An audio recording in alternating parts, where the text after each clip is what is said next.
नमस्कार, सिटी न्यूजच्या बुलेटिनमध्ये प्रेक्षकांचं मनपूर्वक स्वागत। आज दिनांक 18 एप्रिल 2026 वार शनिवार। बातमीची सुरुवात करूया सुविचार मालेने। आनंद हा बाहेरून मिळालेला नसून आपल्या आतून उमटणारा असतो। आत्मसंतुष्टी हा खरा आनंद आहे। आजचा सुविचार बघितला, आता बघूया बातमीपत्राच्या ठळक बातम्या। या हेडलाईन्सचे प्रायोजक आहेत बीटीपी यात्रा ग्रुप अमरावती।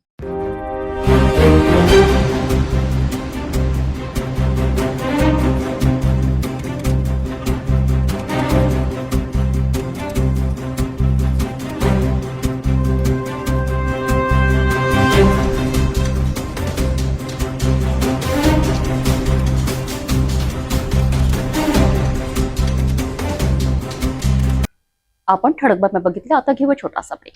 शादी और ब्याह की शुरुआत आराधना साड़ी के साथ। Aradhana wholesale shopping mall L2 बीझलँड complex, Nandgaon Peth, Amravati, Jawahar road, Amravati. Break नंतर बघूया सविस्तर बातम्या। परतवाडा व्हायरल व्हिडिओ प्रकरणाने संपूर्ण अमरावती जिल्ह्यात खळबळ उडविली असताना जिल्ह्याचे पालकमंत्री चंद्रशेखर बावनकुळे यांनी थेट पोलीस अधीक्षक कार्यालयात जाऊन या प्रकरणाची सखोल समीक्षा केली। उद्या या प्रकरणाचा मोठा खुलासा होणार असल्याची माहितीही समोर येते आहे। सविस्तर माहितीनुसार परतवाडा प्रकरण हे दिवसेंदिवस गंभीर होत असताना पालकमंत्री चंद्रशेखर बावनकुळे यांनी शनिवारी अमरावतीत पोलीस अधीक्षक कार्यालयाला भेट दिली। या भेटीदरम्यान त्यांनी पोलीस अधीक्षक विशाल आनंद यांच्यासोबत सविस्तर चर्चा केली। प्रकरणाची संपूर्ण पार्श्वभूमी, आतापर्यंत झालेली चौकशी आणि पुढील कार्यवाही याबाबत सखोल आढावा घेण्यात आला। पोलीस तपास अंतिम टप्प्यात असून उद्या पोलीस अधीक्षक पत्रकार परिषदेत संपूर्ण अहवाल सादर करणार आहेत। दरम्यान या प्रकरणात काही राजकीय नेत्यांकडून भडकाऊ वक्तव्य होत असल्याच्या पार्श्वभूमीवर पालकमंत्र्यांनी सर्वांना संयम बाळगण्याचे आवाहन केले आहे। कोणत्याही प्रकारची अफवा किंवा चुकीची माहिती पसरवू नका, वातावरण बिघडवू नका, अशी स्पष्ट सूचना त्यांनी दिली आहे। भाजपच्या काही नेत्यांकडून प्रचारित 180 आणि 350 या आकड्यांबाबत विचारले असता पालकमंत्री मौन बाळगताना दिसले। तसेच या भ्रामक आकड्यांमुळे अमरावती जिल्ह्याची बदनामी झाली का या प्रश्नावरही त्यांनी थेट उत्तर देण्याचे टाळले। सर्व लोकप्रतिनिधींना माझी विनंती आहे, जे असेल ते पोलिसांना दिलं पाहिजे। बदनामी हो गई सर, अमरावती की बदनामी इतनी हो गई, पूरे देश में नाम 350 का है। आपके नेताओं ने बदनामी की, आपके नेताओं पे आप क्या कार्रवाई कर सकेंगे? माध्यम आपसे ऐसा उत्तर सर, इस प्रश्न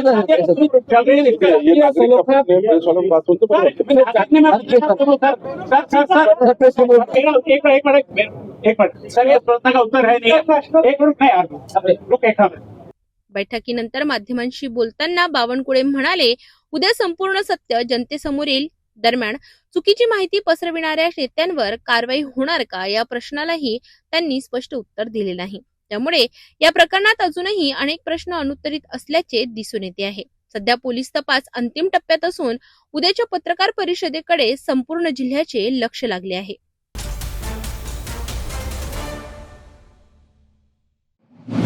असतील त्या पोलिसांना दिल्या पाहिजे।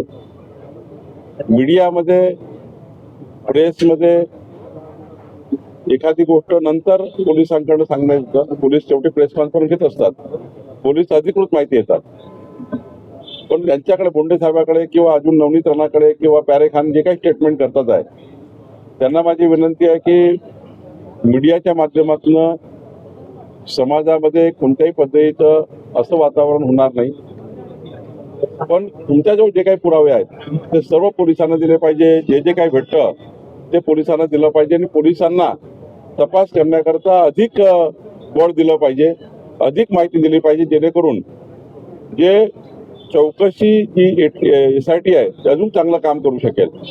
आपण मीडियामध्ये स्टेटमेंट करून पोलिसांच्या चौकशीला भरकवणं नाही किंवा SITला भरकवणे हे काम कोणी करू नये। सर्व लोकप्रतिनिधींना माझी विनंती आहे, जे असेल ते पोलिसांना दिलं पाहिजे।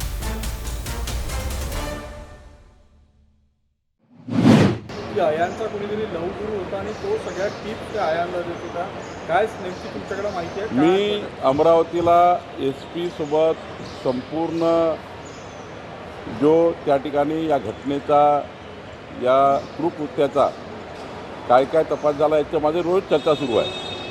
पालकमंत्री म्हणून या घटनेला मी रोज बघतो आहे। यामध्ये अजून काही जे आम्हाला कडक कारवाई करायची आहे, अजून त्या ठिकाणी फॉरेन्सिक त्या ठिकाणी रिपोर्ट्स यायचे आहे. 7 मोबाईल जप्त झालेले आहे. अनेक गुन्हेगार हाती लागलेले आहेत. त्यामुळं याची जे व्याप्ती लक्षात घेता ॲडव्हान्स प्रणाली वापरून किंवा देशामध्ये वेगवेगळ्या पद्धतीच्या ज्या या ठिकाणी खोजबीन करणाऱ्या डिजिटल माध्यमाच्या माध्यमातून जे काही या ठिकाणी फॉरेन्सिक लॅबॉरेटरी वगैरे आहे याचा लवकरात लवकर रिपोर्ट मिळाला पाहिजे. पोलीस यंत्रणा जी आमची काम करते आहेत, अजून त्यांना काही त्या ठिकाणी चौकशीमध्ये काही अजून त्या ठिकाणी गोष्टी लागतील का, किंवा सरकार म्हणून काही त्या ठिकाणी मदत लागतं का. शेवटी SP आणि आमची SIT खूप ताकदीने चौकशी करतायत. माननीय मुख्यमंत्री देवेंद्र फडणवीसजी रोज मॉनिटर करतायत. मी सुद्धा रोज चर्चा करतो आहे. आमचं संपूर्ण प्रशासन या घटनेवर लक्ष ठेवून आहे. एकच विनंती सर्वांना आहे, SITचा येत नाही तोपर्यंत या घटनेची जास्त राजकीय वाच्यता करू नये. चौकशीवर कुठला दबाव येईल किंवा या चौकशीवर कुठला त्या ठिकाणी चौकशी भरकळेल असे कोणतेही वक्तव्य कोणी करू नये असं मला वाटतं. या प्रकरणामध्ये अत्यंत महत्त्वाचा ट्विस्ट असा आहे, अल्पसंख्याक आयोगाचं म्हणणं आहे की फक्त 8 पीडित मुली आहेत ज्या मुस्लिम समाजाच्या आहे. नवनीत राणा, अनिल बोंडे यांनी अतिरेक करत 100-180 मुलींचे नावं या ठिकाणी हे संख्या सांगितली आहे. मूळ संख्या किती आहे पीडितांची? मी वारंवार सांगितलं की जे 7 मोबाईल किंवा जे काही डिजिटल आमचं फॉरेन्सिक ऑडिट होणार आहे आणि 7 मोबाईल पकडल्या गेले आहे, काही लिंक पकडल्या गेल्या आहेत, यावर फॉरेन्सिक तपास झाल्याशिवाय त्यांचा पूर्ण रिपोर्ट आल्याशिवाय मी तरी बोलणं योग्य होणार नाही. शासन म्हणून काम करताना कुणी काय म्हटलं यापेक्षा पोलिसांच्या तपासात काय हे महत्त्वाचं आहे. TCS प्रकरण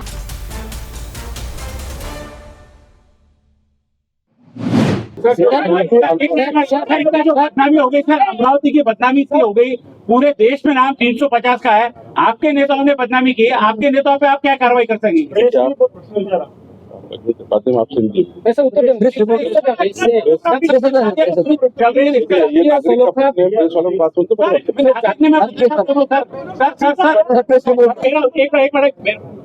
सर, ये प्रश्न का उत्तर है नहीं. एक मिनट नहीं, रुक एक मिनट सर.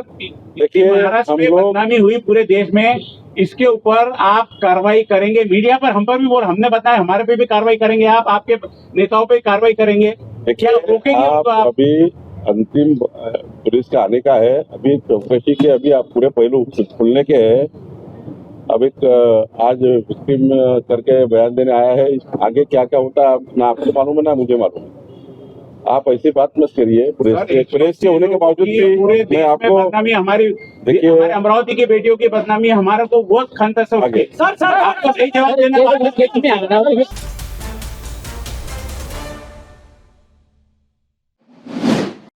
अमरावतीत लव जिहादच्या कथित प्रकरणांवरून वातावरण तापलेलं पाहायला मिळतंय. शहरातील राजकमल चौक येथे बजरंग दलाच्या वतीने लव जिहादच्या कथित वाढत्या घटनांविरोधात धरणे आंदोलन करण्यात आले. या आंदोलनात शेकडो कार्यकर्त्यांनी सहभाग घेत जोरदार घोषणाबाजी करत निषेध व्यक्त केला.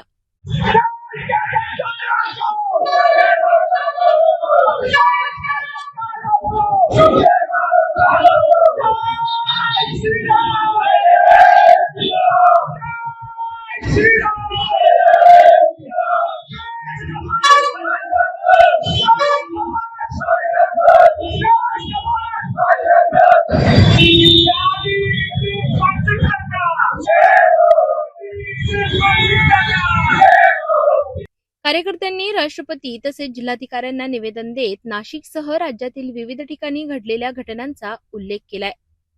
महिलांवर होणारे अत्याचार, फसवणूक आणि ब्लॅकमेलिंगच्या प्रकरणांबाबत गंभीर चिंता व्यक्त करण्यात आली. या निवेदनात अशा प्रकारच्या घटनांवर तात्काळ आणि कठोर कारवाई करण्याची मागणी करण्यात आली. यावेळी बजरंग दलाचे प्रांत सहसंयोजक बंटी पारवाणी आणि प्रदीप सोळंकी यांनी माध्यमांशी बोलताना महिलांच्या सुरक्षिततेसाठी ठोस उपाययोजना करण्याची गरज व्यक्त केली. बजरंग दल विदर्भ प्रांत सहसंयोजक की मुझ पर जवाबदारी है.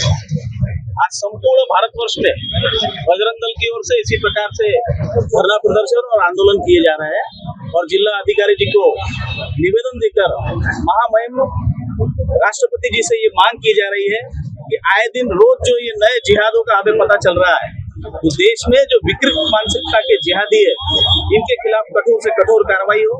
हमने देखा कि अमरावती के परतवाड़ा में किस प्रकार से एक 19 वर्षीय युवा ने किस प्रकार से हमारी युवतियों महिलाओं को फंसाकर 180 महिलाओं को फंसाकर 350 वीडियो, अश्लील वीडियो वायरल किए। उसने उनको ब्लैकमेल किया, उनका लैंगिक शोषण किया। नासिक की कॉर्पोरेट घटना हम देख सकते हैं, हमारे परिसर में ही अकोला में हिंदू महिला को नवजिहाद पे फंसाकर जिंदा जला दिया गया। रोज इस प्रकार की घटनाएं हम देख रहे हैं। पता नहीं किस किस प्रकार के लैंड जिहाद हो, धर्मांतरण जिहाद हो, कॉर्पोरेट जिहाद हो, सोशल मीडिया जिहाद हो, विमर्श जिहाद हो, विवाह जिहाद हो, लव जिहाद हो, ये रोज हम नए जिहादों से अब देश जो है ये त्रस्त हो गया है। और आने वाले समय में कहीं ऐसा ना हो कि संपूर्ण देश का हिंदू एकत्रित होकर रास्ते पर उतरे।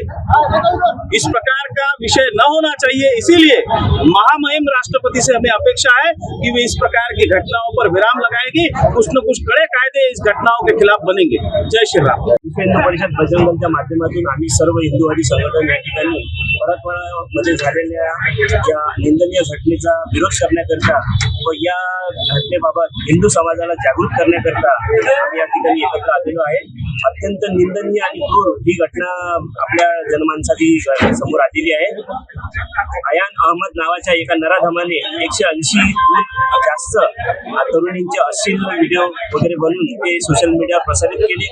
हिंदू समाजाला जागृत करण्याकरता आणि तरुणींचे जीवन वाचवण्याकरता बजरंग दल नेहमी सक्षम आहे। त्या बजरंग दलच्या खांद्याला खांदा लावून आम्ही सर्व हिंदूवादी संघटन या त्यांच्या चळवळीत सामील झालो आणि या आरोपीला कडक शासन झाले पाहिजे असे आम्ही विश्व हिंदू परिषद बजरंग दलच्या अध्यक्ष आमचे प्रांतमंत्री बट्टी पारवानी यांनी सांगितले। त्यांच्या अनुषंगाने आम्ही या ठिकाणी सगळे निवेदन देतो की महामहिम राष्ट्रपतीने कडक कायदा बनवून या लव जिहाद सारख्या आणि अन्य सगळ्या जिहादावर कडक शासन करावे या ठिकाणी आम्ही। दरम्यान आंदोलनाच्या पार्श्वभूमीवर कायदा व सुव्यवस्था अबाधित राखण्यासाठी पोलिसांचा मोठा बंदोबस्त तैनात करण्यात आला होता। या आंदोलनानंतर आता प्रशासन यावर काय भूमिका घेणार याकडे सर्वांचे लक्ष लागले आहे।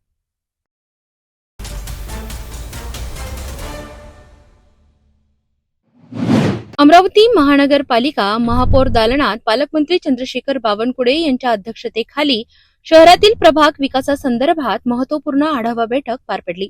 या बैठकीत आमदार रवी राणा, मनपा आयुक्त वर्षा लड्ढा, स्थायी समिती सभापती, गटनेते तसेच मनपाचे वरिष्ठ अधिकारी उपस्थित होते। बैठकीदरम्यान शहरातील पाणी पुरवठा सुधारण्यासाठी विविध उपाययोजनांवर विशेष भर देण्यात आला। प्रत्येक प्रभागातील विहिरी महानगरपालिकेकडे हस्तांतरित करण्याचा प्रस्ताव मांडण्यात आला, ज्यामुळे पाणी टंचाईवर नियंत्रण मिळविण्याचा प्रयत्न केला जाणार आहे। तसेच नागरिकांना पीआर कार्ड उपलब्ध करून देण्यासाठी प्रशासनाने अधिक गतीने काम करावे आणि त्यानंतर रमाई घरकुल योजनेचा लाभ प्राप्त नागरिकांपर्यंत पोहोचवावा असे निर्देश देण्यात आले। याशिवाय सौर ऊर्जा घर प्रकल्पाबाबत जनजागृती वाढवणे, प्रत्येक प्रभागात विद्यार्थ्यांसाठी अभ्यासिका उभारणे तसेच घनकचरा व्यवस्थापन अधिक प्रभावीपणे राबविण्यावरही भर देण्यात आला। पालकमंत्री बावनकुळे यांनी सर्व नगरसेवक आणि अधिकाऱ्यांना नागरिकांच्या समस्यांकडे गांभीर्याने लक्ष देत त्यांच्या सतत संपर्कात राहून त्वरित निराकरण करण्याचे निर्देश दिले। शहराच्या सर्वांगीण विकासासाठी घेतलेल्या निर्णयांची अंमलबजावणी कितपत प्रभावीपणे होते याकडे आता अमरावतीकरांचे लक्ष लागले आहे।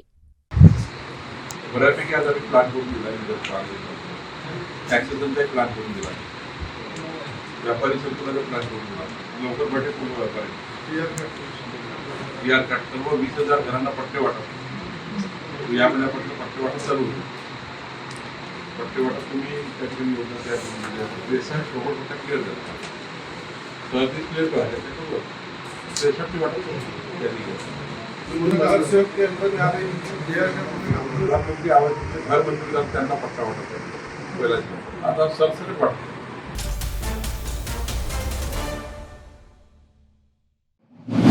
माझं मत असं आहे की मी स्वतः एक मुलगी आहे। हे वयच असं आहे की मुलगा आणि मुलगी अट्रॅक्शनमध्ये, बट आपण कोणत्या मुलासोबत आहे हे आपल्याला माहीत असणं गरजेचं आहे। त्याचनुसार जर कोणत्या मुलासोबत आपण आहे तर एवढं पण फ्री नको की आपले फोटो, प्रायव्हसी किंवा आणखी कोणत्या गोष्टी आपण त्याला सेंड करून राहिलो।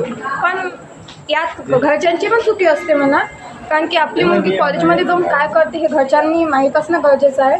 त्याचनंतर जेव्हा आपण कोणत्या मुलाशी फ्रेंडशिप करतो त्याचं ॲटलिस्ट थोडं तरी बॅकग्राऊंड आपण चेक करायला पाहिजे की तो कोणता आहे, काय आहे. आणि जे काही आहे समजा घटना त्या खूप जास्त घडून राहिल्या. मी या घटनेसंदर्भात असं म्हणेल की हे जे काही प्रकरण झालेलं आहे त्याबद्दल तीव्र निश्चित व्हायला पाहिजे आणि सर्वांनी या आंदोलनामध्ये सहभागी व्हायला पाहिजे.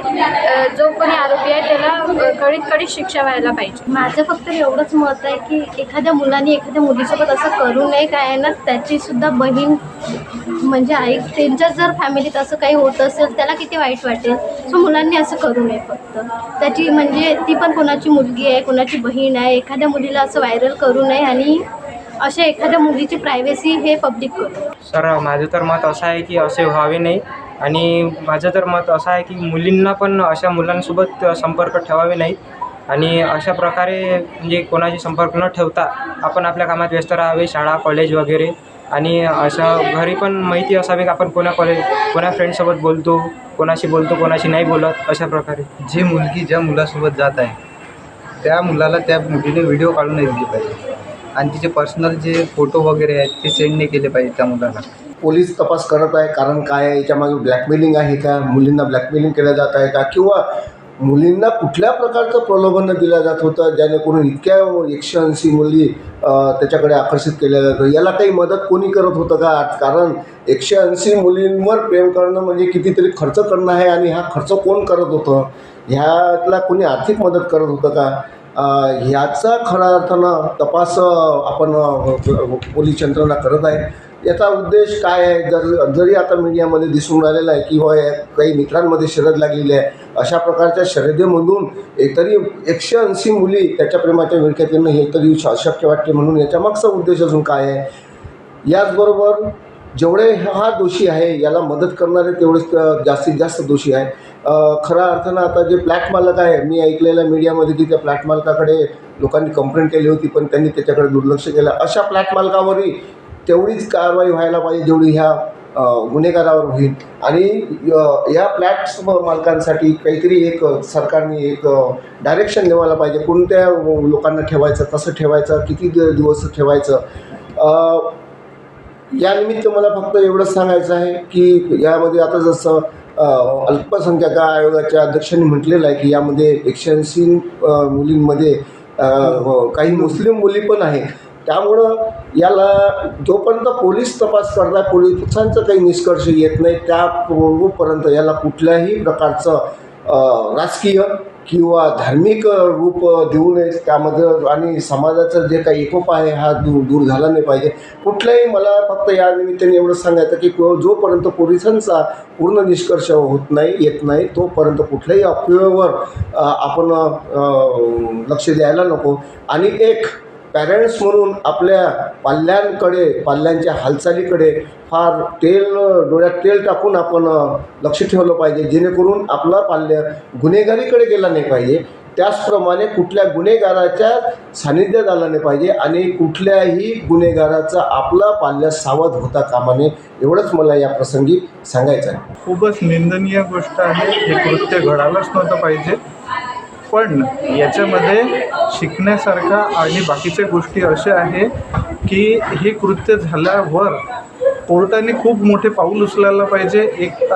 समोर एक उदाहरण द्यायला पाहिजे की असे समोर कधीच घडलं नाही पाहिजे. हे म्हणजे असं एक एक्झाम्पल सेट करायला पाहिजे. अशी कठोरात कठोर शिक्षा न्यायालयाने द्यायला पाहिजे की एक भीती आणि भीतीचं वातावरण न तयार करता एक त्याच्यातून गोष्ट समजायला पाहिजे. धार्मिक वळण न देता, राजकीय वळण न देता हे जे झालेलं आहे त्याच्यात न्यायालयाने मोठं कर्तृत्व करायला पाहिजे आणि त्याच्यातून मार्ग काढायला पाहिजे. कठोरातला कठोर शिक्षा करून त्याच्यात धार्मिक वळण देऊन काही फायदा नाही. सर्वात अगोदर ज्या मुली आहेत त्या मुलींना समजायला पाहिजे, मुलं ओळखता आले पाहिजे. आजकाल काय झालेलं आहे, सोशल मीडियामुळे ह्या घटना भरपूर घडत आहे. समोरचा मुलगा कोण आहे ह्या मुलींना जाणीव नाही आहे. कशामुळे? सोशल मीडियामुळे. ह्या अशा प्रकारच्या घटना घडू नाही म्हणून काही प्रमाणात आपण सोशल मीडियाला सुद्धा दोष देऊ शकतो. कारण की सोशल मीडियामुळे ह्या सर्व घटना घडत आहेत. मोबाईल झाला, इंटरनेट, तुमचा फेसबुक, इंस्टाग्राम यावर मुली आणि मुलं यांचं एवढं कम्युनिकेशन वाढलेलं आहे सध्या की अतिशय मोठ्या प्रमाणात वाढलेलं आहे. त्यामुळे या घटनेचा मी जाहीर निषेध करतो. खऱ्या अर्थानं आज महाराष्ट्रामध्ये ज्या प्रकरण सुरू आहे, जसं एक नाशिकचं खरंच प्रकरण असो की परतवाड्याचा अयान प्रकरण असो, ह्यामध्ये ज्या प्रकारे महिलांना शोषित करण्यात आलं, त्यांची पिळवणूक करण्यात आली, त्यांची बदनामी करण्यात आली, यामुळं महाराष्ट्राच्या प्रतिमेला एक काळिमा फासलं गेलं. आणि आज ज्या प्रकारे या प्रकरणाला वेगळे अँगल देऊन, किंवा तो नाशिकचा असो की परतवाड्याचा असो, याला जो वेगळा अँगल दिला जात आहे, किंवा राजकारणी लोकांनी ज्या याला जातीय समीकरण वापरून आपल्या राजकीय फायद्यासाठी जो मुद्दा आणि चर्चेला जात आहे, त्यामुळं आपलं राज्य, महाराष्ट्र राज्य हा उत्तर प्रदेश किंवा बिहार सारख्याही पेक्षाही कृतीला न शोभणारं राजकीय परिस्थितीतून आपण निघत आहोत असं वाटत आहे. आणि मला असं वाटते की येणाऱ्या कालावधीमध्ये महाराष्ट्र सरकारने किंवा केंद्र सरकारने ज्या महिलांप्रती जो विधेयक आणतो, नारी शक्ती म्हणून जो विधेयक आणणार होते, त्याची अंमलबजावणी चांगल्या प्रकारे त्यांनी करावी. परतवाडा येथील घडलेली घटना हे अतिशय निंदनीय आहे. याचा आम्ही निषेध करतो. जाती, धर्म सगळं प्रांत सोडता ज्या महिलांवर अत्याचार झाला, ज्या मुलींवर अत्याचार जो व्यक्त केलेला आहे, झालेला आहे, यांचा आम्ही निषेध करतो. आणि तो कुठल्याही समाजाचा असो, हिंदू असो, मुस्लिम असो, बुद्ध असो, या कुठल्याही समाजाचा असो, त्याला जास्तीत जास्त शिक्षा झाली पाहिजे, जेणेकरून शिक्षा झाल्यानंतर जेणेकरून त्यांचा जो मेसेज आहे हा सगळं महाराष्ट्रावर पसरला पाहिजे की नाही बा कुठलं जात भात हे न फक्त त्याला शिक्षा झालेली आहे आणि कठोरात कठोर शिक्षा करण्यात यावी ही आमची मागणी आहे. माझा तर याविषयी असा निर्णय आहे की केंद्र सरकार आणि महाराष्ट्र सरकारने याबाबत एक कठोर कायदा तयार करून अंमलात आणावा आणि जास्तीत जास्त आरोपीला जास्तीत जास्त शिक्षा व्हावी झाली पाहिजे, असा कठोर निर्णय घ्यायला पाहिजे.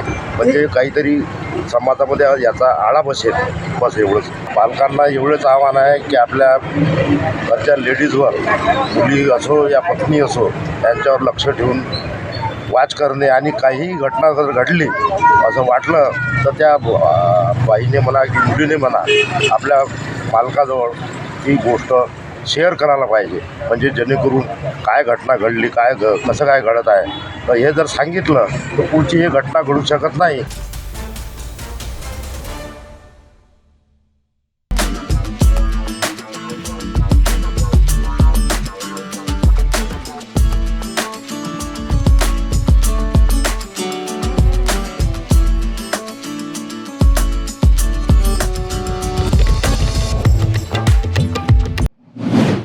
नागपूरच्या गणेशपेठ परिसरात प्रेम संबंधातून वाद झाल्यानंतर तरुणीला ब्लॅकमेल करण्याचा धक्कादायक प्रकार समोर आला आहे. सोशल मीडियावर फोटो व्हायरल करण्याची धमकी देत मानसिक छळ केल्याचा आरोप असून पोलिसांनी तत्काळ कारवाई करत आरोपीला अटक केली आहे. भारतीय न्याय संहितेच्या कलम 64, 296, 352 आणि 351 अंतर्गत आरोपी विरुद्ध गुन्हा नोंदविण्यात आला आहे. मिळालेल्या माहितीनुसार पीडित तरुणी आणि आरोपी यांच्यात गेल्या 2 ते 3 वर्षांपासून प्रेम संबंध होते. मात्र काही कारणांमुळे दोघांमध्ये वाद निर्माण झाला. या वादातून आरोपीने पीडितीचे वैयक्तिक फोटो सोशल मीडियावर व्हायरल करण्याची धमकी दिली. यामुळे घाबरलेल्या पीडितेने तात्काळ पोलिसांकडे धाव घेतली. प्रकरणाचे गांभीर्य लक्षात घेऊन पोलिसांनी तत्काळ तपास सुरू करत आरोपीला अटक केली आहे. सध्या या प्रकरणाचा पुढील तपास सुरू असून पोलीस अधिक माहिती गोळा करीत आहेत. त्या गुन्ह्यामध्ये BNS 64, 296, 352, 351 प्रमाणे गुन्हा दाखल झालेला आहे. या गुन्ह्यामध्ये जी पीडित आहे त्या पीडितेचे आणि त्यातील आरोपी जो आहे त्याचे प्रेमसंबंध होते आणि या प्रेमसंबंधामधून त्यांच्यामध्ये 2 ते 3 वर्षाच्या नंतर वादविवाद झाला आणि जो आरोपी आहे त्यांनी त्या पीडितेचे फोटो जे आहेत ते फोटो सोशल मीडियावर व्हायरल करण्याची धमकी दिली आणि त्या अनुषंगाने आमच्याकडे हा गुन्हा दाखल करण्यात आलेला आहे आणि या गुन्ह्यातील आरोपी जो आहे त्यांना आम्ही अटक केलेली आहे आणि पुढची कारवाई आणि तपास चालू आहे. प्रेम संबंधातून निर्माण झालेल्या वादातून अशा प्रकारचे गुन्हे वाढताना दिसत आहेत. नागरिकांनी सोशल मीडियाचा वापर करताना सतर्क राहण्याचे आवाहन पोलिसांनी केले आहे.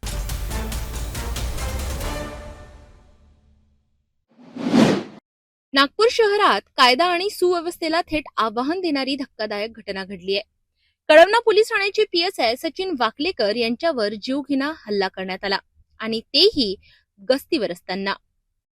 सविस्तर माहितीनुसार कळमना पोलीस ठाण्याचे PSI सचिन वाकलेकर हे नियमित गस्तीवर असताना त्यांना संशयास्पद हालचाल करणारी एक दुचाकी दिसली.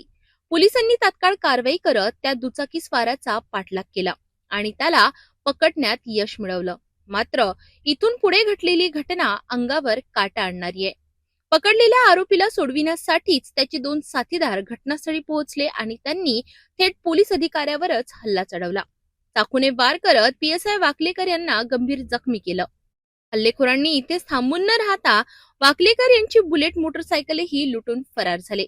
या घटनेमुळे संपूर्ण पोलीस यंत्रणा हादरली आहे. मात्र पोलिसांनी वेगाने हालचाल करत तिन्ही आरोपींना अटक करण्यात यश मिळवलंय. अटक करण्यात आलेल्या आरोपींमध्ये महेंद्र उर्फ मयंक उईके, धर्मेंद्र सयाम आणि सोनू मरस कोल्हे यांचा समावेश आहे. हे तिन्ही आरोपी मूळचे छिंदवाडा येथील असून नागपुरात मजुरी करीत होते. या घटनेमुळे एक मोठा प्रश्न उभा राहतो. पोलीसच सुरक्षित नाही तर सामान्य नागरिकांचं काय?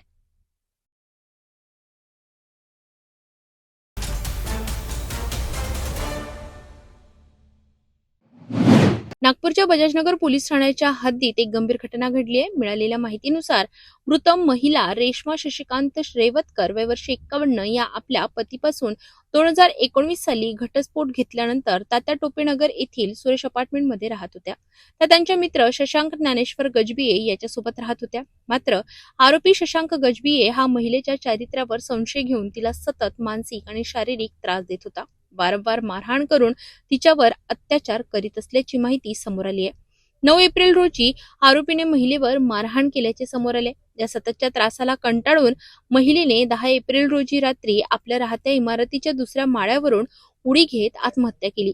या घटनेनंतर बजाजनगर पोलिसांनी अकस्मात मृत्यूची नोंद घेतली होती. मात्र पुढील चौकशीत आणि फिर्यादीच्या तक्रारीनंतर आरोपी शशांक गजबिये याच्या विरोधात आत्महत्येस प्रवृत्त केल्याप्रकरणी कलम 108 भारतीय न्याय संहितेअंतर्गत गुन्हा दाखल करण्यात आलाय. सध्या या प्रकरणाचा अधिक तपास बजाजनगर पोलीस करीत आहेत.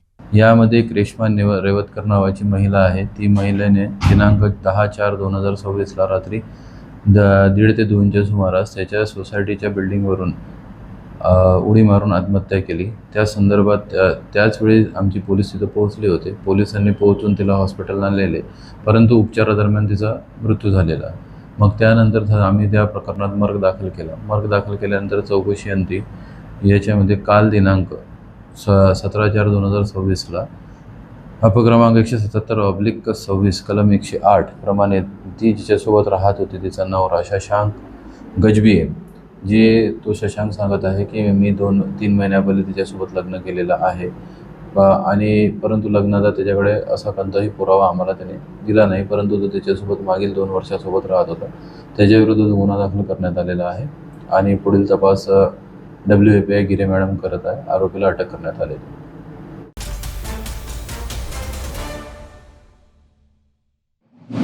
नागपूरच्या बजाजनगर पोलीस ठाण्याच्या हद्दीत वर्धा रोडवरील रामदासपेठ परिसरात एक धक्कादायक घटना समोर आली आहे. गणेश बच्चूमल पंजवानी आणि अनिल राजकुमार वलिच्छा या आरोपींनी इलेक्ट्रिक स्कूटर विक्रीचे दुकान सुरू केले होते.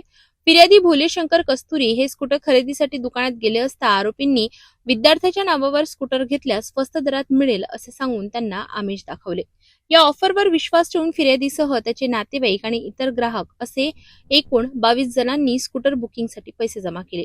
10 जानेवारी ते 17 मार्च दरम्यान आरोपींनी एकूण 6,55,000 रुपये घेतले. मात्र पैसे घेतल्यानंतर आरोपींनी कोणतीही स्कूटर दिली नाही आणि दुकान बंद करून फरार झाले. या घटनेनंतर पीडितांनी बजाजनगर पोलीस ठाण्यात तक्रार दाखल केली. तक्रारीच्या आधारे पोलिसांनी आरोपींविरुद्ध फसवणुकीचा गुन्हा नोंदविला असून पोलीस उपनिरीक्षक पंकज बावने पुढील तपास करीत आहेत. यातले 2 आरोपी आहे गणेश पंजवानी आणि अनिल वच्छिला म्हणून, दोन्ही राहणार वर्ध्याचे. यांनी इंस्टाग्रामवर एक स्टुडंटसाठी डिस्काउंटेड ई बाईक म्हणून 27,000ला आम्ही ई बाईक देतो म्हणून यांनी एक इंस्टाग्रामवर एक ॲड रील चालवला. त्यांचं ऑफिस रामदासपेठला आहे असं म्हणून सांगितलं. ते त्या ठिकाणी ऑफिस पण होतं आणि बऱ्याच लोकांनी त्याच्यात पैसे पण भरले. त्याच्यात लोकांनी 20,000 रुपये त्यांना ॲडव्हान्स म्हणून पे केला आणि बाकीचे 7,000 रुपये गाडी भेटल्यानंतर त्यांना मिळतील असे त्यांनी सांगितले. तर त्या संदर्भात त्यांना 20,000 रुपये घेऊन सुद्धा त्यांनी बाईक वगैरे दिली नाही. तर मागच्या 1 महिन्यापासून आम्हाला अशा तक्रारी प्राप्त होत होत्या. त्यामध्ये जवळजवळ 32 बाईक बुक झालेल्या आहेत. एका जो फिर्यादी आहे, फिर्यादीने 9 बाईक बुक केलेल्या होत्या आणि इतर 22 लोकांनी बाईक बुक केलेल्या होत्या. अशा जवळजवळ 32 बाईक्स होत्या.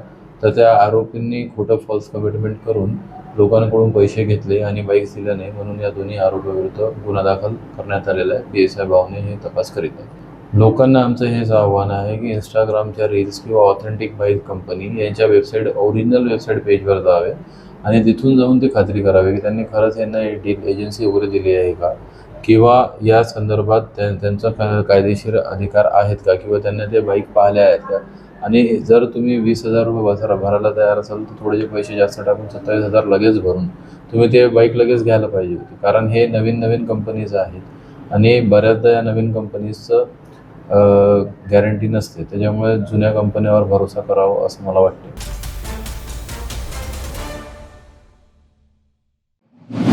नागपूरच्या यशोधरानगर पोलीस ठाण्याच्या हद्दीत राहणाऱ्या 42 वर्षीय महिलेने आपल्या अल्पवयीन मुलीबाबत तक्रार दाखल केली. तक्रारीनुसार जायद मुमताज शेख वय वर्ष 25 राहणार निजामुद्दीन कॉलनी बैतुल्ला मस्जिदी मागे हा गेल्या 2 वर्षांपासून तिच्या मुलीला सतत पाठलाग करीत होता. आरोपीने मुलीला चाकू दाखवून धमकावत कपडे काढण्यास सांगितल्याची गंभीर बाब समोर आली आहे. मात्र आरोपीची ओळख पटत नसल्यामुळे यापूर्वी तक्रार दाखल करण्यात आली नव्हती. 16 एप्रिल रोजी रात्री पीडित मुलगी शेजारील लग्न समारंभातून जेवण करून घरी परतत असताना आरोपी पुन्हा तिचा पाठलाग करीत होता. घाबरलेल्या मुलीने आरडाओरड केल्यानंतर परिसरातील नागरिकांनी तात्काळ धाव घेत आरोपीला पकडले आणि पोलिसांच्या ताब्यात दिले. या प्रकरणी यशोधरानगर पोलिसांनी आरोपी जायद शेख विरोधात BNS कलम तसेच पॉस्को अंतर्गत गुन्हा दाखल केला असून आरोपीला अटक करण्यात आली आहे. दिनांक 16 एप्रिल रोजी रात्री 11 वाजता फिर्यादीची जी पीडित मुलगी आहे ती शेजारच्यांच्या लग्नाच्या कार्यक्रमात जेवण करून घरी येत असताना सदर आरोपी जैद मुमताज शेख हा तिचा पाठलाग करत असताना सदर मुलगी त्याला पाहून घाबरून ओरडत घरी गेली. तेव्हा तिच्या आरडाओरडाने तिच्या घराजवळ राहणाऱ्या लोकांनी आरोपी जैद शेख याला पकडून ताब्यात ठेवले होते व त्याला पोलिसांच्या ताब्यात दिले होते. सदर प्रकरणात 42 वर्षीय फिर्यादी यांनी दिलेल्या तक्रारीवरून आरोपी जैद शेख याच्याविरुद्ध BNS कलम 74, 75, 78(1) व पोक्सो 8(12) प्रमाणे गुन्हा नोंद करण्यात आलेला आहे. आरोपीला अटक करून गुन्ह्याचा पुढील तपास सुरू आहे.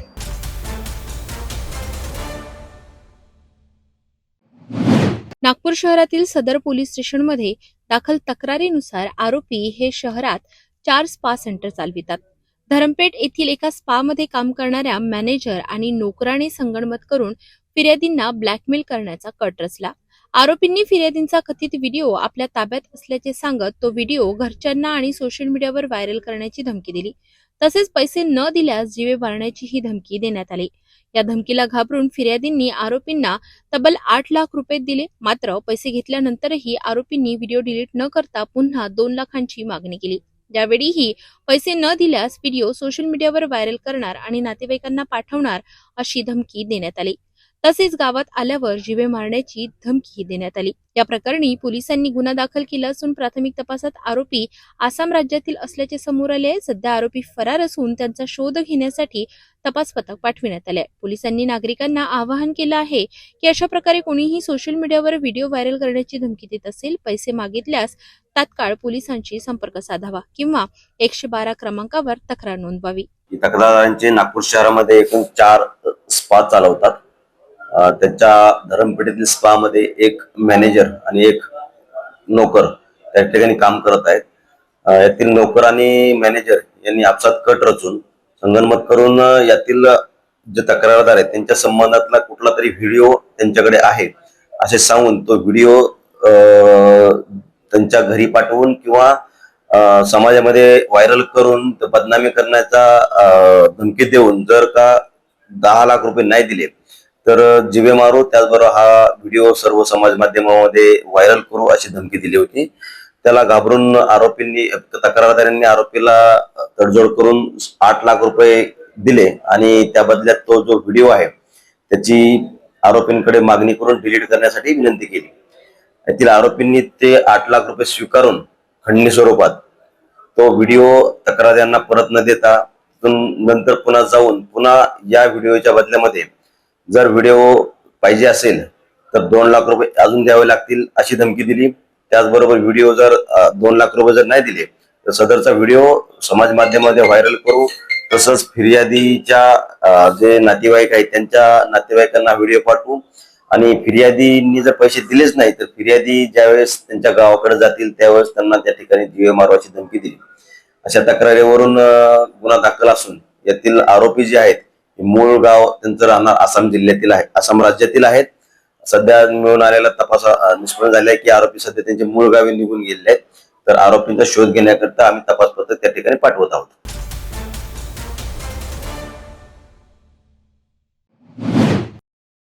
आज मी हे 2 पानी मागणी पत्र महाराष्ट्राचे महामहिम राज्यपाल यांना माझ्या वतीने व राज्यातील जनतेच्या वतीने पाठवले आहे. या मागणी पत्राचा आशय असा आहे, राज्यामध्ये स्वतःहून बलात्कार करून घेणाऱ्याची नावे, फोटो व असल्यास व्हिडिओ चित्रीकरण जाहीर करावे व यांच्यावर पोलीस कारवाई करावी. राज्यामध्ये 2 प्रकारचे बलात्कार आहेत. एक स्वतःहून करून घेतलेला बलात्कार व दुसरा जबरदस्ती केलेला बलात्कार. जबरदस्ती केलेल्या बलात्कारात ज्यांच्यावर बलात्कार झाला यांची नावे गुपित ठेवणे हे समाजासाठी खूप चांगले आहे.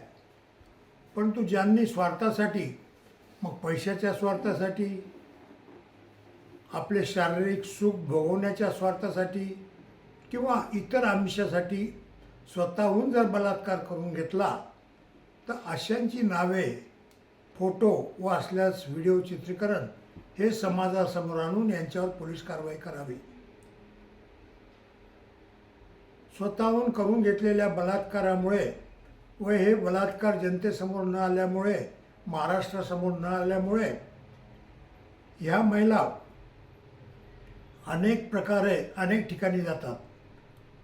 त्यामुळे हे जे बंधू बाबा, साधू, संत, महात्मे व लॉजिंगवर नेणारी बडे बडे व्यक्ती यांना हे फावते.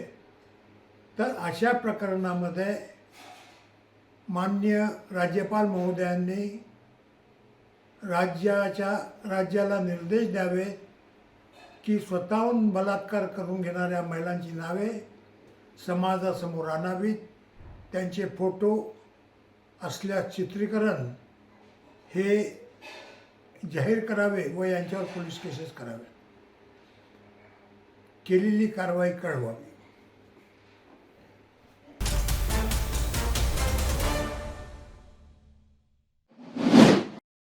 बुलढाणा जिल्ह्यातील मेहकर शहरात बस स्थानकाकडे जाणाऱ्या मुख्य रस्त्याची अत्यंत दयनीय अवस्था समोर आली आहे.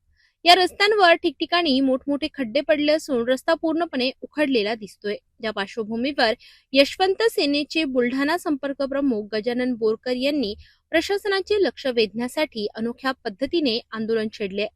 त्यांनी थेट रस्त्याच्या मधोमध असलेल्या खड्ड्यात बसून रास्ता रोको आंदोलन केलं. या आंदोलनामुळे काही काळासाठी वाहतुकीवर मोठा परिणाम झाला आणि तब्बल 1 तास ट्रॅफिक जाम निर्माण झाला. वाहन चालकांना मोठ्या अडचणींना सामोरे जावे लागले.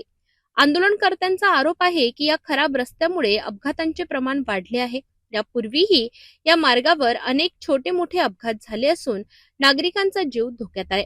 वारंवार तक्रारी करूनही प्रशासनाकडून कोणतीही ठोस कारवाई होत नसल्याचा आरोप करत रस्त्याची तात्काळ दुरुस्ती करण्याची मागणी आंदोलनकर्त्यांनी केली आहे. या आंदोलनानंतर प्रशासन जागे होणार का आणि रस्त्याची दुरुस्ती तातडीने होणार का याकडे सर्वांचे लक्ष लागले आहे. पोलीस स्टेशन आणि डीवायएसपी ऑफिस यांना निवेदन दिलेले आहे. निवेदनाची आतापर्यंत कुठे दखल नाही घेतली आणि हे आपलं ज्याच्या अंडरमध्ये हा रस्ता येतो, आम्ही बिहांड तिकडे गेले तेव्हा आमच्या अंडरमध्ये नाही, एमएस या ठिकाणी तेव्हा आमच्या अंडरमध्ये नाहीये, नगरपालिकामध्ये आमच्या अंडरमध्ये नाहीये. मग हे रस्ता कोणाच्या तरी हातीत असेलच ना. तर हे काम तहसीलदार, एसटीओ आणि आपले डेप्टी कलेक्टर यांनी सर्वांना पत्र देऊन याचा मार्ग आतापर्यंत त्यांनी मोकळा करायला पाहिजे होता. म्हणजे गड्डा बुजून त्यांनी आतापर्यंत कुठलीच दखल घेतली नाही. आणि तहसील समोर पण सुद्धा तहसीलदार साहेब यांनी MSRD ला आपल्या तहसील ऑफिस समोर रेकॉर्ड टाकण्यासाठी त्यांनी पत्र दिलेले. तिथं वयस्कर लोक परत मुलं मुली तहसीलला जातात, तिथं कुठल्या प्रकारचं गतिरोधक नाही, काहीच नाही, गाड्या सुविधा चालतात, त्याच्यावर कोणी दखल घेत नाही. म्हणजे हे सरकार निवड झोपेचं करून घ्यायला लागलं. त्यांना लोक मेले काय जिवंत आहे का यांच्याशी काही घेतले नाही. यांना केवळ झोपा लागला, झोपा बस. आणि आंदोलन करायला लागलं की पहिले पोलीसवाले पुढे घालतात आणि आमच्या गुन्हे दाखल करतात. मग हे तसं करायचं, कोणी लोक मारायचे यांना का जिवंत ठेवायचे? तर असं करायचं, एक काम करा, बंदूक घ्या, AK-47 सगळ्या लोकांना मारून टाका, म्हणजे मग आंदोलन करायचं कामच नाही. या सरकारचा मी जाहीर निषेध करतो, प्रशासनाचा मी जाहीर निषेध करतो.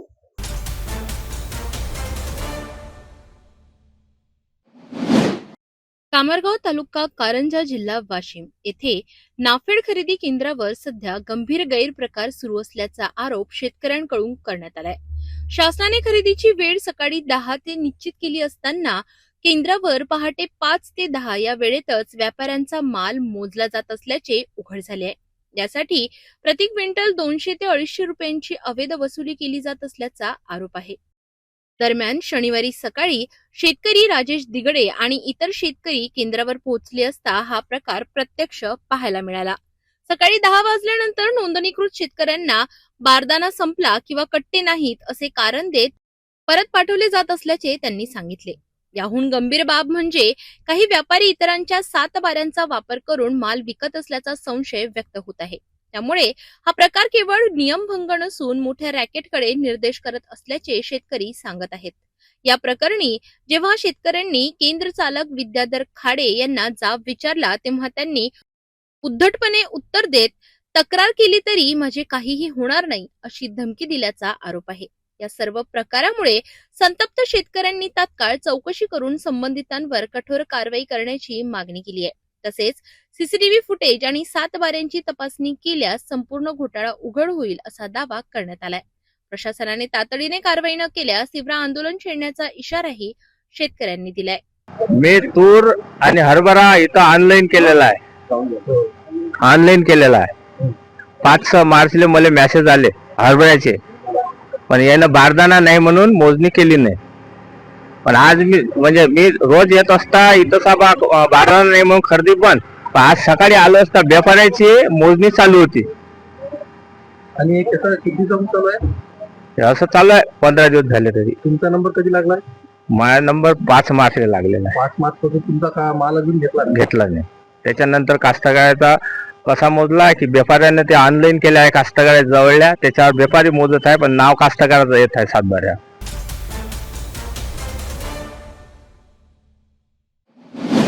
छत्रपती संभाजीनगर जिल्ह्यातील खुलताबाद तालुक्यातील नंद्राबाद येथील गट क्रमांक 58 मध्ये धोकादायक परिस्थिती निर्माण झाली आहे. संबंधित शेतकऱ्यांच्या शेतीमधून गेलेली विद्युत वाहिनी जमिनीपासून अवघ्या 4 फुटांवर लोंबकळत आहे. त्या धोकादायक तारांमुळे शेतकऱ्याला शेती करणे अशक्य झाले असून अनेक वर्षांपासून जमीन पडीत पडलेली आहे. विशेष म्हणजे या संदर्भात शेतकऱ्याने वारंवार महावितरण कंपनीकडे तक्रारी केल्यात. गेल्या 11 महिन्यांपासून हा शेतकरी महावितरण कार्यालयात चक्रा मारत असतानाही संबंधित अधिकारी आणि अभियंते याकडे दुर्लक्ष करीत असल्याचा आरोप करण्यात येतोय. या विद्युत वाहिनीमुळे केवळ शेतीच नाही तर शेतातील जनावरे आणि स्वतः शेतकऱ्यांच्या जीवितालाही मोठा धोका निर्माण झालाय. कोणत्याही क्षणी मोठी दुर्घटना घडण्याची शक्यता नाकारता येत नाही. स्थानिकांनीही प्रशासनाकडे तातडीने दखल घेऊन या विद्युत तारांची उंची वाढवावी किंवा त्यांचे पुनर्स्थापन करावे अशी मागणी केली आहे.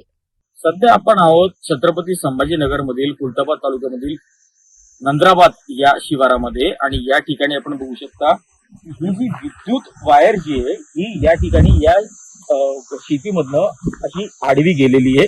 या ठिकाणी तुम्ही जर का बघाल तर एक ट्रॅक्टर किंवा शेतीसाठी लागणारं जे काही सामग्री असेल किंवा जे काही असेल ते या ठिकाणी पोहोचू शकत नाही, कारण की ही जी विद्युत वायर आहे ही यातून आडवी गेलेली आहे. यासाठी या संबंधित गोष्टीसाठी अनेकदा याचिका दिलेली होती, MSEB ला पण दिलेली होती आणि ज्यांनी दिली होती ते शेतकरी आपल्यासोबत या ठिकाणी उपस्थित आहेत. आपण त्याच्याशी बातचीत करूया. सर, काय सांगाल, ही वायर आता इथून गेलेली आहे याच्याबद्दल तुम्ही काही कधी तक्रार केली होती नव्हती केली? हा याच्याबद्दल आम्ही एक 12 महिन्यात तक्रार दाखल केली होती, अर्जही दिला होता. नाही 12वा महिना म्हणजे कोणता 12वा महिना, वर्ष सांगा. 2025 मध्ये. आणि संबंधित साहेबांनाही जाऊन भेटलो, संबंधित वायरमन त्यांनाही वारंवार सांगितलं, त्यांना बोलून घेतलं, त्यांना दाखवलं, तर आजपर्यंत कोणी दखल घेतलेली नाही. आणि माझं हे सगळं पडीत पडलेलं आहे. जवळपास वर्षभरापासून माझं विषय ते पडीत पडले. आज म्हणजे अजूनही त्यांना जाऊन भेटलं तर ते उडवडीचेच उत्तर देतात, मग तुम्हाला खर्च करावा लागेल तुम्हाला. तर तसं पाहिलं तर ह्या वायरचा माझ्या शेतीचं किती संबंध. कनेक्शन दिलेलं आहे दुसऱ्याला आणि वायर लटकलेली माझ्या शेतात, त्याच्यामुळे माझं आर्थिक नुकसानही होते. शेती करता येत नाही, ट्रॅक्टरला नांगरता येत नाही, शेती पीक घेता येत नाही, बैलगाडी सुद्धा जाऊ शकत नाही याच्यातनं. माणसाच्या हाताला लागेल ते आता बघून घ्या तुम्ही. नक्कीच, जसं की आपण बघितलं की बळीराजा, एक बळीराजा असा व्यक्ती असतो जो आपल्याला वारंवार पीक पुरवतो किंवा जे अन्न असेल किंवा धान्य असेल ते आपल्याला बळीराजा पुरवतो. आणि त्याच बळीराजा शेतामधनं ही विद्युत वायर गेलेली आहे. आणि या विद्युत वायरच्या मुळे ना इथे शेती होऊ शकते, ना इथे पीक होऊ शकतं, ना काही होऊ शकतं. आणि वारंवार तक्रार दिल्यानंतर सुद्धा याच्यावरती काही कारवाई होत नाही. याच्यावरती बरं, ही विद्युत वायर एवढ्या हाय व्होल्टेजची आहे की जर का याला चुकून जर का कोणी हात लावला त्याच्यामध्ये जीवितहानी सुद्धा होऊ शकते. याच्यामध्ये काहीच आपण हे नाही बोलू शकत. पण मग जर का आपण बघितलं की ही विद्युत वायर इतक्या खालच्या लेवलवरती आलेली आहे की इथे जर का याला नुसतं हात सुद्धा लावलं तर माणूस मरू शकतो. पण एवढं असताना सुद्धा वारंवार जर का विद्युत विभागाकडे वारंवार कंप्लेंट केल्यानंतर पण जर का होत नाही. आता यांच्याकडे कंप्लेंटची कॉपी आहे. सर तुम्ही कंप्लेंटची कॉपी दाखवा. हे बघा, ही कंप्लेंटची कॉपी आहे. ही दिनांक 5/12/2025 ला हे केलेलं होतं, म्हणजे मागच्या वर्षी. आता काही नाही तरी म्हटलं तरी 11 महिने होत आले, पण याच्यावरती अजूनही काही उपाययोजना केलेली गेलेली नाहीये. आता बळीराजांनी किंवा शेतकऱ्यांनी किंवा यांनी आपलं पीक कसं बनवावं. आता ही बघू शकता तुम्ही, या ठिकाणी ही जमीन या विद्युत वायरमुळे पूर्ण बंजर पडलेली आहे. याच्यामुळे काही करता येत नाहीये. त्याच्या शेतकऱ्याला कोणतंही पीक जे आहे ते लावता येत नाहीये. आणि याच्यावरती मग आता कारवाई कोण करणार, याच्यावरती जबाबदार कोण आहे, बळीराजाचं कसं तुम्ही हे करा, त्याच्यावरती एक मोठा प्रश्न उपस्थित होतोय. आता ही जी विद्युत वायर आपण बघतोय, जर का ही चुकून जर का या फेन्सिंगला लागली, या फेन्सिंगला कोणी हात लावणारा जर का कोणी व्यक्ती असेल किंवा कोणतं पशु प्राणी असेल, त्यांचा जीव धोक्यात आहे. धोक्यात अर्थात जेवढ्या हाय टेन्शनची वायर असल्यावरती जर का या गोष्टी जर का याला टच झाले समजा चुकून जर का या फेन्सिंगला, तर त्यांच्या जीवाला खरंच धोका आहे. आणि वारंवार तक्रार देऊन सुद्धा जर का शेतकऱ्याचं जर का मागणी जी आहे किंवा शेतकऱ्याची ही जी मागणी आहे ही विद्युत वायरची जर का ती पूर्ण होत नसेल, तर मग त्याच्यामध्ये कोणाची जीवितहानी झाली तर मग त्या जीवितहानीला जबाबदार कोण असणार, याचा सगळ्यात मोठा प्रश्न उपस्थित या ठिकाणी होतो. सहकारी राजेश थोरात सोबत धवल घोलप, सिटी न्यूज, छत्रपती संभाजीनगर.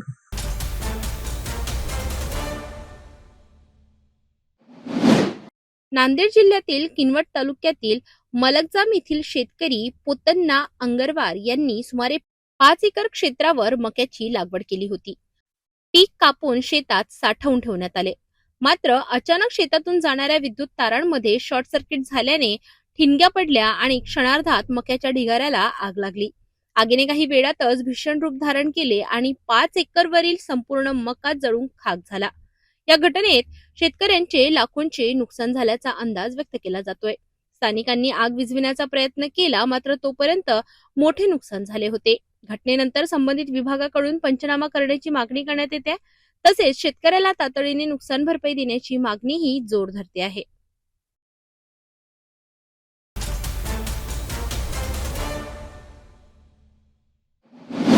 नांदेड जिल्ह्यातील किनवट तालुक्यातील मोठी ग्रामपंचायत असलेल्या इस्लामपूरमध्ये पाणी टंचाईचा प्रश्न दिवसेंदिवस गंभीर होत चाललाय. इस्लामपूर ग्रामपंचायत अंतर्गत येणाऱ्या साठेनगर परिसरात मागील 2 महिन्यांपासून पाण्याची तीव्र टंचाई निर्माण झाली आहे. नागरिकांना पिण्याच्या पाण्यासाठी मोठ्या अडचणींचा सामना करावा लागतोय. दररोज हंडाभर पाण्यासाठी महिलांना लांब अंतर चालत जावं लागत आहे. अनेक वेळा ग्रामपंचायतीकडे तक्रारी करूनही प्रशासनाने कोणतीही ठोस उपाययोजना केली नाही, असा आरोप स्थानिकांनी केलाय. याच संतापातून अखेर महिलांनी आक्रमक पवित्रा घेत इस्लामपूर ग्रामपंचायतीच्या कार्यालयाला टाळं ठोकलं. पाणी द्या नाहीतर आंदोलन तीव्र करू असा इशाराही त्यांनी दिलाय.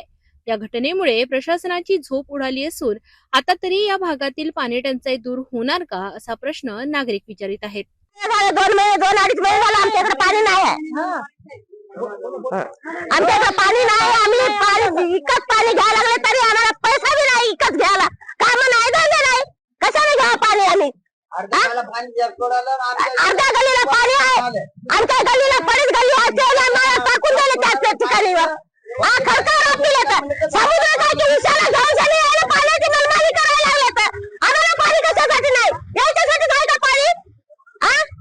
आम्हाला काय गोरा नाही तर बिल्डिंग नाही तर हिरी नाही तर काही नाही तर आम्हाला. आम्ही त्या नळाचा भरोसा नाही बाप्पा माणसं. आम्ही काय करणार? आम्ही कसं जाणार? आम्ही कसं होत आहोत? आम्हाला एक तर कामं नाही तर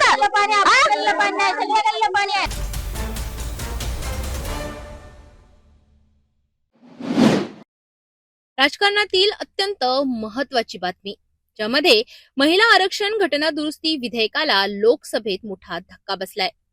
मतविभाजनात सरकारकडे आवश्यक 2/3 बहुमत नसल्यामुळे हे विधेयक लोकसभेत नामंजूर झालं. 298 मतं बाजूने तर 230 मतं विरोधात. यासोबतच केंद्र सरकारने आणलेली आणखी 2 विधेयकही मागे घेण्याचा निर्णय घेण्यात आला. महिला आरक्षणावरून आता सत्ताधारी आणि विरोधक आमने सामने आले आहेत. लोकसभेत केंद्र सरकारकडून सादर करण्यात आलेल्या संविधान 131व्या दुरुस्ती विधेयकाला अपेक्षित बहुमत मिळालं नाही. पंतप्रधान नरेंद्र मोदी यांच्या नेतृत्वाखालील सरकारने महिला आरक्षणासह 3 महत्वाची विधेयकं सादर केली होती. या विधेयकावर चर्चा करताना गृहमंत्री अमित शहा यांनी सरकारची बाजू मांडली, तर विरोधी पक्षाकडून राहुल गांधी, प्रियंका गांधी, अखिलेश यादव यांच्यासह अनेक नेत्यांनी जोरदार विरोध केला. घटना दुरुस्ती विधेयक मंजूर होण्यासाठी लोकसभेतील उपस्थिती सदस्यांच्या 2/3 मतांची आवश्यकता आहे. शुक्रवारी झालेल्या या मतदानात एकूण 528 खासदारांनी सहभाग घेतला. त्यातील 298 मतं विधेयकाच्या बाजूने तर 230 मतं विरोधात पडली. मात्र आवश्यक असलेली 352 मतांची संख्या न मिळाल्याने हे विधेयक नामंजूर झालं. प्रश्न ये था कि भारत के संविधान का और संशोधन करने वाले विधेयक पर विचार किए जाए. शुद्धि के अद्य दिन मत विभाजन इस प्रकार है. हाँ 298 298, ना 230 230. प्रस्ताव संविधान के अनुच्छेद 368 के उपबंधों के अनुसार सभा की कुल सदस्य संख्या के बहुमत द्वारा तथा सभा के उपस्थित और मत देने वाले सदस्यों के कम से कम 2/3 बहुमत द्वारा पारित नहीं हुआ. लोकसभा अध्यक्ष ओम बिर्ला यांनी विधेयक फेटाळण्यात आल्याची घोषणा केली. यानंतर संसदीय कामकाज मंत्री किरण रिजिजू यांनी उर्वरित 2 विधेयक पुढे न नेण्याचा निर्णय जाहीर केला. आगे 2 शेष जो बिल्स है उसको आगे नहीं बढ़ाने का मैं अनुरोध करता हूं. दरम्यान सरकारचा प्रस्ताव होता की 2029 पासून महिला आरक्षण लागू करताना लोकसभेच्या जागा 543 वरून वाढवून 850 करण्यात याव्यात. यामध्ये मतदारसंघ पुनर्रचना म्हणजे सीमांकन विधेयकाचा समावेश होता. याच मुद्द्यावर विरोधकांनी आक्षेप घेतला. प्रियंका गांधी यांनी स्पष्ट केलं की महिला आरक्षण लागू करायचं असेल तर सध्याच्या 543 जागांमध्येच ते लागू करावं. विधेयक नामंजूर झाल्यानंतर सत्ताधारी पक्षांकडून विरोधकांवर जोरदार टीका करण्यात आली. ये हमारी हार नहीं हुई, ये देश की आधी आबादी की हार है और इन लोगों ने अपनी अहम की वजह से महिलाओं का साथ छोड़ दिया. बहुत दुख की बात है. हमारी तरफ से बहुत कुछ इन्हें समझाया गया था, सारे तर्क वितर्क इनके साथ हमारे हुए, लेकिन ऐसी स्थिति में इन्होंने आधी आबादी को जो अधिकार देना था, उनका अधिकार है संसद में आना. आज हम जानते हैं 13.6% सांसद महिला संसद के अंदर बैठती हैं. बड़े दुख की बात है. और जब समय आया था हमें लगा यही समय है, सही समय है, उस समय इन लोगों ने हमारा साथ छोड़ दिया. मुझे लगता है देश की आधी जनता इन्हें कभी माफ नहीं करेगी। महाराष्ट्राचे मुख्यमंत्री देवेंद्र फडणवीस यांनी ही घटना लाजिरवाणी असल्याचं म्हटलं। महिला आरक्षण विधेयक, इसको विरोध करना मैं ऐसा मानता हूं एक प्रकार से पाप है। इस देश के अंदर लोकतंत्र में महिलाओं की भागीदारी बढ़ाने के लिए प्रधानमंत्री जी ने जो कदम उठाया है उसको विरोध करने वाले ये तमाम लोग भाषणों में महिलाओं की बात करते हैं और इस विधेयक को विरोध करते हैं, ये सारे के सारे महिला विरोधी लोग हैं। आता या मुद्द्यावरून देशभरात राजकीय वातावरण तापण्याची शक्यता आहे।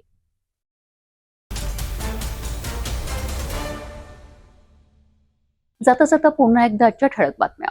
या हेडलाईन्सचे प्रायोजक आहेत बीटीपी यात्रा ग्रुप अमरावती।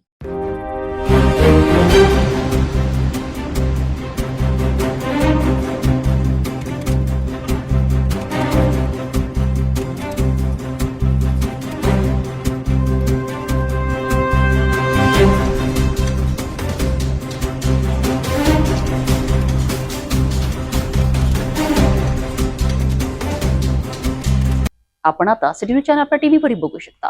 यामध्ये next channel 117, Jio channel 872, GTPL 73, Fastway channel 256 वर बघू शकाल। आता अमरावती जिल्ह्यानंतर विदर्भ आणि महाराष्ट्राचे दर्शक घर बसल्या आपल्या केबल टीव्हीवर सिटी न्यूज बातमी पाहू शकाल। यामध्ये Chhatrapati Sambhajinagar NST setup box number 14, Yavatmal setup box number 12, Washim setup box number 26, Nanded setup box number 17, Mahur setup box number 7, Akola लालसे सेटअप बॉक्स नंबर 899। लवकरच आम्ही आपल्यापर्यंत पोहोचणार आहोत। जर आपल्या टीव्हीवर सिटी न्यूज चॅनल दिसत नसेल तर आपण आपल्या केबल ऑपरेटर संपर्क करावा। आपण सिटी न्यूज केबलच्या व्यतिरिक्त युट्यूब, फेसबुक, इंस्टाग्राम आणि ट्विटरवर बघू शकता। याकरिता सोशल मीडिया अकाउंट सबस्क्राईब करा, फॉलो करा, लाईक करा। युट्यूब अकाउंट सबस्क्राईब करण्याकरिता सबस्क्राईब बटनाला क्लिक करा आणि बेल आयकॉन दाबायला विसरू नका, कारण सर्वाधिक समाचार आपल्यापर्यंत पोहोचणार आहेत। तसेच सिटीचे फेसबुक पेज लाईक करा, इंस्टाग्राम आणि ट्विटर हँडल फॉलो करा। आपण व्हॉट्सअपवर सुद्धा सूचना देऊन न्यूज प्राप्त करू शकता। व्हॉट्सअप नंबर स्क्रीनवर येत आहे। हे बातमीपत्र एवढ्यावरच थांबूया। पुन्हा भेटू नवीन घडामोडींसोबत। आपण बघत राहा फक्त सिटी न्यूज। हर खबर पर पैनी नजर, हर मुद्दे पर सटीक वार, यही है सिटी न्यूज की पहचान। जहाँ सच्चाई की आवाज दबाई जाती है वहाँ सिटी न्यूज उठाता है सवाल। हर स्क्रीन पर, हर प्लेटफॉर्म पर हमारी मौजूदगी बोलती है। सिटी न्यूज हमेशा सच के साथ।